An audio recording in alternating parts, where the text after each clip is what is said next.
कौन सी यूनिवर्सिटीज़ जो है रेड जोन लिस्ट में आ चुकी हैं और कैश डिले कौन सी यूनिवर्सिटी करेंगी। तो लेट एप्लीकेशन सबमिट करना ही सबसे बड़ी बेवकूफ़ी होगी।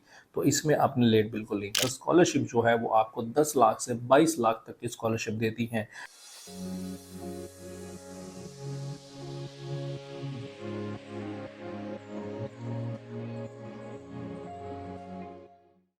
बिस्मिल्लाहिर्रहमानिर्रहीम, अस्सलाम वालेकुम। मेरा नाम सिरुमान है, मैं हूँ आपका consultant from Studyfy consultancy. Welcome back to another video. जी स्टूडेंट, आज की वीडियो में हम बात करने वाले हैं लेटेस्ट अपडेट के बारे में यूके की तरफ से। ये काफ़ी क्रूशल अपडेट है फॉर दो स्टूडेंट्स जो आप प्लानिंग कर रहे हो यूके में फॉर द जैन इनटेक और the Feb intake. Feb intake में इस वजह से कह रहा हूँ कि जैन और फैब इनटेक में काफ़ी सारी यूनिवर्सिटीज़ ओपन है, एडमिशन्स के ओपन हो चुके हैं, जिसमें बात करेंगे आपको स्कॉलरशिप से लेकर ट्यूशन फ़ी की, लो डिपॉजिट, हाई डिपॉजिट, और कौन सी यूनिवर्सिटीज़ जो है रेड जोन लिस्ट में आ चुकी हैं और कैश डिले कौन सी यूनिवर्सिटी करेंगी, और साथ ही साथ आपकी जो है वो वीज़ा प्रोसेसिंग टाइम क्या रहेगी। तो सारी अपडेट्स आपने सारी कंप्लीट वीडियो देखनी है ताकि आप जो है वो आपकी जो यूके की जर्नी है वो स्मूथ हो सके। दोस्तों, गुड न्यूज़ ये है कि अब आपके पास जैन और फैब इनटेक दोनों अवेलेबल है। अगर आप जैन इनटेक मिस कर सकते हो तो आप फैब इनटेक को पकड़ सकते हो। बट एक चीज़ आप नोट में रखिएगा कि काफ़ी सारी यूनिवर्सिटी फैब इनटेक में ओपन है, लंदन में भी और वेस्ट लंदन में भी यूनिवर्सिटीज़ ओपन है। आप लोग जा सकते हो। इसमें आपको लो ट्यूशन डिपॉजिट भी मिल सकती हैं और हाई डिपॉजिट ट्यूशन भी मिल सकती है। और साथ ही साथ एक चीज़ मैं बता दूं कि जितनी भी यूनिवर्सिटीज़ जो ओपन है फॉर द जैन इनटेक, उसकी जो डेडलाइन है वो नवंबर तक की है। तो आप लोगों को जल्दी करना पड़ेगी एडमिशन्स लेने के लिए जैन इनटेक में। यहाँ पर स्टूडेंट का सबसे बड़ा सवाल आता है कि जो हमने लास्ट सितंबर 25 में देखा कि बहुत सारे स्टूडेंट्स को कैश डले हुए, कैश नहीं मिले, और अब जनवरी में भी सबसे ज़्यादा स्टूडेंट का मैं मैक्सिमम जो मोस्टली आस्क्ड क्वेश्चन है वो यही है कि सर हमें कैश कहाँ से मिलेंगे। अच्छा, जैसे कि मैंने ऑलरेडी ये बताया कि जब यूके वाइट पेपर इमिग्रेशन आया था, उसमें 3 जो है वो चीज़ों को नॉमिनेट किया गया था, जिसमें पहली रेड जोन यूनिवर्सिटीज़ थी, फिर ग्रीन जोन यूनिवर्सिटीज़ थी, फिर येलो जोन यूनिवर्सिटीज़ थी। तो ये यूनिवर्सिटीज़ का अब जो सिनेरियो बन चुका है, रेड जोन यूनिवर्सिटीज़ वही होंगी जिसके पास कोटा जो है वो लिमिटेड होगा। तो आप लोगों के पास लिमिटेड कोटा होने की वजह से अभी मैं स्पेसिफिक कोई यूनिवर्सिटीज़ आपको नहीं बता सकता कि ये रेड जोन में हैं, ठीक है। ये आपको ऑफिशियली ऐसी न्यूज़ नहीं है, बट आप लोगों को ये चीज़ मैं बता दूं कि रेड जोन की यूनिवर्सिटीज़ वही होंगी जिनके पास जो कैश का कोटा है वो लिमिटेड कर दिया गया है। तो उसकी रीज़न सिर्फ और सिर्फ ये होगी, अगर आप लेट एप्लीकेशन अप्लाई करोगे तो आप डेफिनेटली आपको नहीं पता चलेगा कि ये रेड जोन में यूनिवर्सिटी है, ग्रीन जोन में यूनिवर्सिटी है। सो आप लोगों को जल्द से जल्द एप्लीकेशन सबमिट करना पड़ेगी। जल्दी एप्लीकेशन सबमिट करेंगे तो आपकी कैश के आने के चांसेस जो है वो 100% ब्राइट हो जाते हैं। जैसा कि मैंने बताया कि डेडलाइन जो है जैन और फेब इनटेक की जो डेडलाइंस होती है वो नवंबर मिड में होती है, नवंबर एंड तक होती है। अगर आप डेडलाइन का वेट करते रहोगे तो आप एप्लीकेशंस अपनी गंवा बैठोगे। तो देन फिर आप मई इनटेक में जाना पड़ेगा या सितंबर इनटेक में जाना पड़ेगा। ये सितंबर से थोड़ा सा मुख्तलिफ होता है और लिमिटेड सीट्स होती है जैन इनटेक में। सो एक चीज़ तो अपने पल्ले मान लो कि अभी एप्लीकेशन डाल के अपना कंडीशनल ऑफर लेटर आपने सिक्योर करना है। कंडीशनल ऑफर लेटर अगर सिक्योर हो गया तो अनकंडीशनल आप बाद में कन्वर्ट करवा सकते हो। जो भी आपकी रिक्वायरमेंट पेंडिंग है, लाइक इंग्लिश टेस्ट पेंडिंग है, या आपकी कोई भी XYZ कोई जो आपका कोई भी डॉक्यूमेंट आपका जो पेंडिंग, किसी भी किस्म का डॉक्यूमेंट अगर पेंडिंग रह सकता है तो आप लोग बाद में अपना जो है वो कन्वर्ट कर सकते हो अनकंडीशनल को। तो लेट एप्लीकेशन सबमिट करना ही सबसे बड़ी बेवकूफ़ी होगी।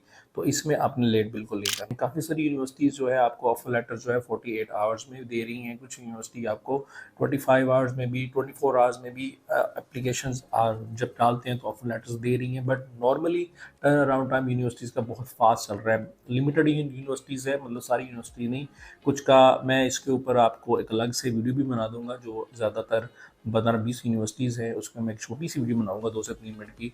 इसके अलावा टिकटॉक पे मैं डेली बेसिस पे छोटी छोटी अपडेट्स देता रहता हूँ, तो वो भी आप देख सकते हो। आपको टर्न अराउंड टाइम जो होता है 48 आवर्स, 72 आवर्स मैक्सिमम आपको मिल जाता है। इसके साथ साथ स्कॉलरशिप जो है वो आपको 10 लाख से 22 लाख तक की स्कॉलरशिप देती हैं। एक यूनिवर्सिटी में ऐड कर देता हूँ जिसमें ब्रैडफोर्ड यूनिवर्सिटी है, वो 6500 की स्कॉलरशिप दे रही है। अगर बोले तो आप लोगों को 22,80,000 की समथिंग आपको स्कॉलरशिप मिलती है। तो इस टाइम यूनिवर्सिटीज़ काफ़ी ज़्यादा स्कॉलरशिप्स दे रही हैं। एस्पे यूनिवर्सिटी ने अपनी नई स्कॉलरशिप स्कीम निकाली है।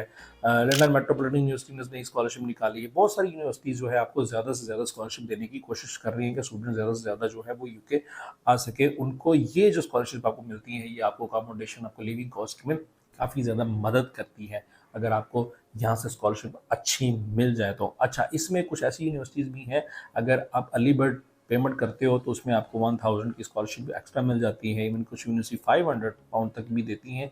तो आप लोगों को अर्ली करना पड़ेगा एप्लीकेशन सबमिट करने के लिए। वीज़ा प्रोसेसिंग की बात करें, सितंबर 25 में हमने देखा कि वीज़ा प्रोसेसिंग में जो नॉर्मली 15 डेज़ का टाइम होता है, तो मोस्टली स्टूडेंट्स ने जो स्टैंडर्ड अप्लाई किया था स्टैंडर्ड टाइम में, तो उनका जो वीज़ा डिसीजन आने में जो है, मोस्टली स्टूडेंट्स का जो हमें कमेंट्स रिसीव हुए हमारी वीडियोस के ऊपर भी, जो स्टूडेंट्स ने क्वेश्चंस किए हैं उसमें 30 डेज़ प्लस पे गए हैं। मतलब इवन के 48 डेज़ भी हो गए स्टूडेंट्स को, 45 डेज़ भी हो गए, बट उनका डिसीजन नहीं आया और इनकी इनरोलमेंट भी हो गई, क्लासेस भी स्टार्ट हो गई, वो बेचारे स्टक हो गए।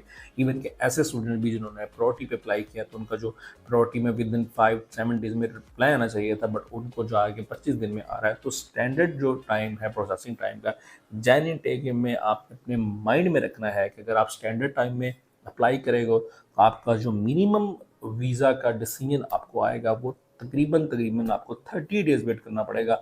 आपको 1 मंथ का प्रोसेसिंग टाइम लगेगा, 100% लगेगा, एक कन्फर्म बात है। और हाँ, अगर आपकी इनरोलमेंट डेट नज़दीक आ गई है तो आप प्रायोरिटी पे भी इस्तेमाल कर सकते हो। अगर आप लोग वीज़ा इंटरव्यू से बचना चाहते हो तो एक चीज़ माइंड में रखिएगा, आपकी 100% बैंक वेरिफिकेशन होगी। सितंबर इनटेक में 99.99% स्टूडेंट्स की बैंक वेरिफिकेशन हुई है। साथ ही साथ कोई भी अगर एक्सपीरियंस लेटर लगाया है उस पर भी वेरिफिकेशन जा रही है। जो आपने लेटर ऑफ रिकमेंडेशन लगाए हैं तो उसमें भी स्टूडेंट्स को काफ़ी ज़्यादा क्यूरीज यूनिवर्सिटी की तरफ से कंफर्मेशन आई है और वो कंफर्म कर रहे हैं। और आपका वीज़ा डिले होने की एक रीज़न ये भी है, मैं इसमें ऐड कर दूं कि जो बैंक स्टेटमेंट आपकी वेरिफिकेशन होती है तो ब्रांच मैनेजर को वेरिफिकेशन कर देता है, बट हेड ऑफिस की तरफ से आगे यूकेवीआई को वेरिफिकेशन जाने में थोड़ा सा डिले हो जाता है, जिसकी वजह से आपका जो प्रोसेस है वहीं का वहीं रुक जाता है। जब तक उनको प्रॉपर वेरिफिकेशन की ईमेल नहीं रिसीव होगी, आपका जो प्रोसेस है वो आगे नहीं मिलेगा। 100% जो है वो अपने 100% जेन्युइन डॉक्यूमेंट्स आपके हों, बैंक में 100% लीगल कैश पड़ा हो, तो आपका वीज़ा इंटरव्यू के चांसेस काफ़ी रेयर हो जाते हैं। अच्छी एप्लीकेशन आपने सबमिट करनी है, बना के एप्लीकेशन जो वीज़ा करेंगे तो आपके वीज़ा इंटरव्यू के चांसेस काफ़ी लेस हो जाते हैं। जो सितंबर 25 में हमने देखा है कि तकरीबन 10% 15% स्टूडेंट्स के इंटरव्यूज़ आए हैं, मतलब ज़्यादा स्टूडेंट्स के इंटरव्यूज़ नहीं आए, बट उसका रीज़न यही है कि जिनके इंटरव्यूज़ आए उनको बैंक स्टेटमेंट की वजह से ही आए, या ऐसे स्टूडेंट्स हैं जो जिनके लो डिपॉजिट थे, जिनकी 2000 3000 4000 या 5000 जिनका डिपॉजिट था, 5500 जिसका डिपॉजिट था, उन स्टूडेंट्स को ज़्यादा इंटरव्यूज़ आए हैं। अगर ज़्यादा हाई जो आप इनिशियल डिपॉजिट देते हो, सपोज 8000 9000 75% डिपॉजिट जिस यूनिवर्सिटी में किया हुआ है, उस स्टूडेंट्स को इंटरव्यूज़ नहीं है। ये मेरा एक्सपीरियंस है, इसके ऊपर कोई हतमी फतवा नहीं है कि मैं अगर कह रहा हूँ तो इसका ही होना, ये मेरा एक्सपीरियंस है। लास्ट ईयर में भी मैंने ये बताया था कि जिस स्टूडेंट ने 75% 70% का डिपॉजिट दिया हुआ इनिशियल डिपॉजिट, उसका इंटरव्यू बिल्कुल नहीं आया। अच्छा जी, करंट वीज़ा अपडेट की बात बता दूं कि अगर आपने वीज़ा 100% सक्सेस करना है तो ये 3-4 टिप्स हैं। पहला टिप ये है कि आपका जो गैप है वो प्रॉपर जस्टिफाई हो। ठीक है जी, प्रॉपर जस्टिफाई मतलब कि ये कि आप की स्टडी में गैप क्यों आया है, उसमें एक्सपीरियंस लेटर प्रॉपर 100% जेन्युइन हो। दूसरी अपडेट है कि आपके प्रॉपर फंड्स लिक्विड कैश में होना चाहिए। लोन वाली बैंक स्टेटमेंट बिल्कुल नहीं लगानी, 100% आपको लिक्विड कैश हो और उसकी प्रॉपर वेरिफिकेशन हो और उसका आपके पास रिकॉर्ड हो। इवन कि अगर आप प्रूफ ऑफ इनकम भी आप साथ लगा दो या बना के रख लो, अगर पैसे मांगे तो आप लगा सकते हो, तो ये भी बहुत सॉलिड आपकी होगी। और तीसरी जो है वो आपने अच्छी यूनिवर्सिटी, रैंक यूनिवर्सिटी में एडमिशन लेना है और साथ ही साथ सबसे मोस्ट इम्पॉर्टेंट बात है कि आपने रेलेवेंट कोर्स में जाना है।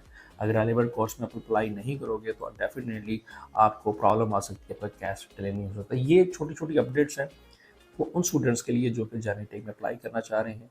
ये बहुत देखने को छोटी सी अपडेट है, बट बहुत इंपॉर्टेंट है। अगर देखने को दे तो बहुत ज़्यादा इंपॉर्टेंट है। आई होप स्टूडेंट्स को काफ़ी ज़्यादा समझ आ गई होगी कि मैं क्या कहना चाह रहा हूँ। जितने भी स्टूडेंट्स जाने टेक फैब्रिक टेक में जाना चाह रहे हैं तो वो अभी से इसी मंथ से अपनी एप्लीकेशन सबमिट करें। कम से कम अपना कंडीशनल ऑफर लेटर अपने हाथ में रखें। आज के लिए इतने ही। Thank you. दुआ में याद रखिएगा। अल्लाह ताला आपका सबका हमें नसर हो। और जाते जाते इस चैनल को सब्सक्राइब कर लें, अपने दोस्तों के साथ शेयर किया करें। Thank you so much. अल्लाह हाफिज़।